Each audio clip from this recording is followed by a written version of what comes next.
Well, I guess I guess they watched my video, huh? My the latest video I just did. Hmm? Let me tell you. See now they stop now as I'm recording, just to let you know how heavily I'm on the surveillance. You know, about a while ago, they were using their sirens for a good 2 minutes, but I was posting on Facebook because again, I have to um, dispel the lies that they're being told. They literally are paying black men and black women to get on social media and lie to again to create a dysfunctional mindset, to lie about the facts or not even give the facts, just using certain things to drive a wedge between black men and black women to keep us separated from each other. So I was posting because someone made a post about Sierra and Russell Wilson, and I'm just like, okay, here's this black woman who's telling other black women to not settle, and then they put a picture of Sierra and Russell Wilson, right? And so now you have average black women. Again, obesity rate in America is high in the black community. 80% of black women are overweight. 80% of those are obese. And I posted an article about that earlier, and of course, they got to come back with the well, obesity is high in other countries as well. Like, we're not talking about other countries. We're talking about here in America with black women, and because black women have been conditioned to not want to hear what black men have to say, particularly that we're not going to accept them if they're overweight, if they're obese, and they're being manipulated to shove this body positivity BS down our throats, and we have to accept them as such, where they will tell you that they do not want a fat man. They will tell you that they want even the big obese ones. They will say we want a man that's has six packs and six figures and all of this.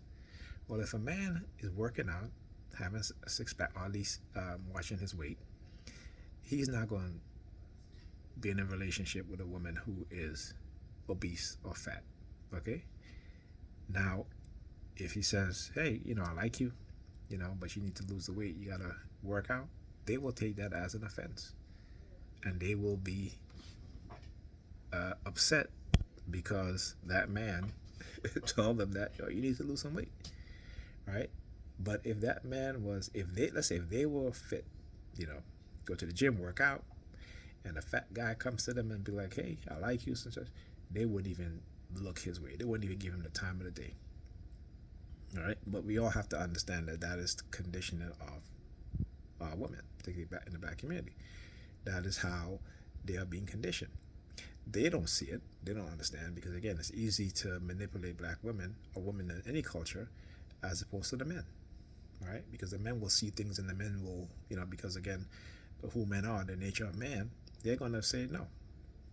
But women are more likely to engage in or have this sort of mindset in which they are easily conditioned to believe certain things that goes against their best interest or the interests of their children or the interests of the community. Okay. So I posted and I said, of course, I laughed at it, and then I went to type in a response, and they removed the post, right? But I did make I did do a screenshot, so so I can repost it. Okay, let me show you guys. Okay, and here's a black woman who's saying, "Sisters, keep your standards and confidence in the cosmos." Now, this woman who posted this, she's not a celebrity. She don't look like Sierra. Okay, and Russell Wilson would not even be attracted to her. Okay, Russell Wilson, he basically thought Sierra. I think Sierra is beautiful. He's obsessed with her. That's the reason why. Okay, so if Sierra wasn't a celebrity, he wouldn't even think twice about they not even marrying Sierra. Okay, right? Because remember, his previous relationship, previous marriage was that of a white woman. Okay, so as a black woman, you would have to be in the celebrity status range or come from a wealthy family. All right, but this is what I talk about, how they condition black women into being single because they always wait. It's like they're waiting for Jesus, right? So now they flipped it. Well, we're gonna make our standard high, and we're gonna wait for that perfect man that we want to come get us, and then it doesn't happen. Then they find themselves alone.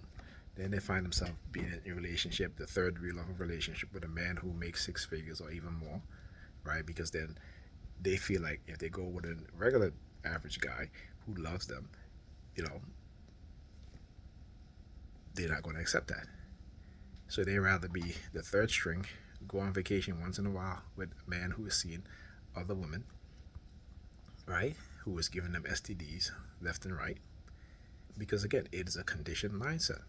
When you become awakened, particularly as a black person, and you see the pattern of what's going on, how we are weaponized against each other, you begin to make a conscious effort to not behave in that, and not fall into that pattern. Because I talk about how I'm now able to see the patterns. So whenever they send a honey trap, I can see, just by,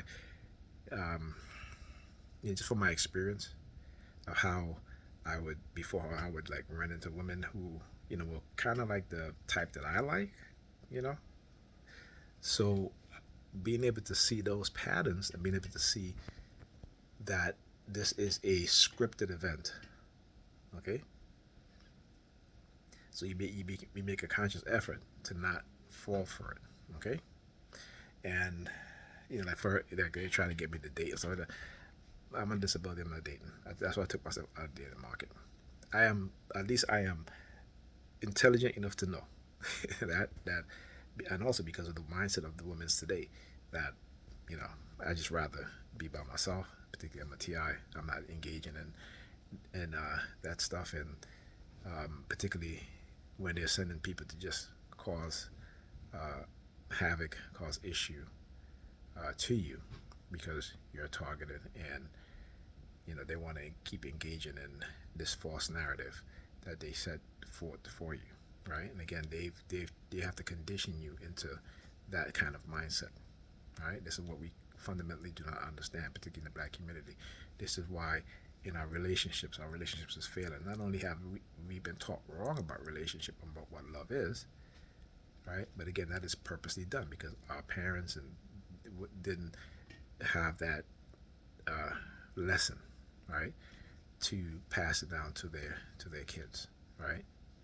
And particularly for young black boys who grow up into men, when the majority of black boys are being raised in household headed by women who don't teach them anything outside of church or school, and there is no male figure around, adult male figure around, who can point them in a positive direction.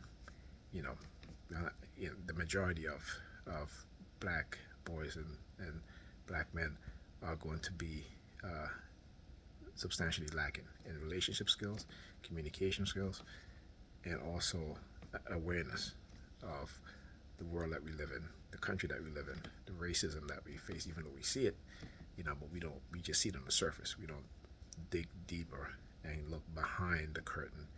And behind that curtain, or whatever else, you gotta look deep, into these things for you to understand.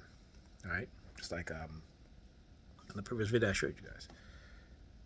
Okay? And how the system works. Right? So, but of course they remove the force because when you see these women, they run from the truth. Just like how we as black people, we run from the truth. So women have been taught to run from the truth. You look at the statistics, and the statistics I posted, I said, okay, in America, only 2.5 million black men are in the upper middle class. Okay, we didn't even talk about or middle class, upper middle class, right? So we didn't talk about the millionaire class, because even less, right? Compared to white men, Asian men, Hispanic men. All right, there is about probably 24, 25 million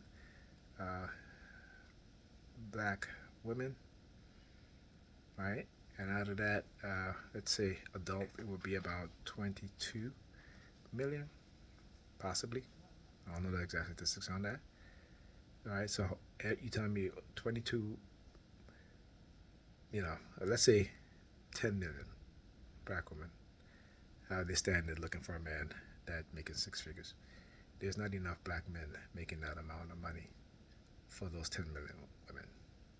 So let's say if every one of those 2.5 million black men are married, which again they're not, all of them are not, right?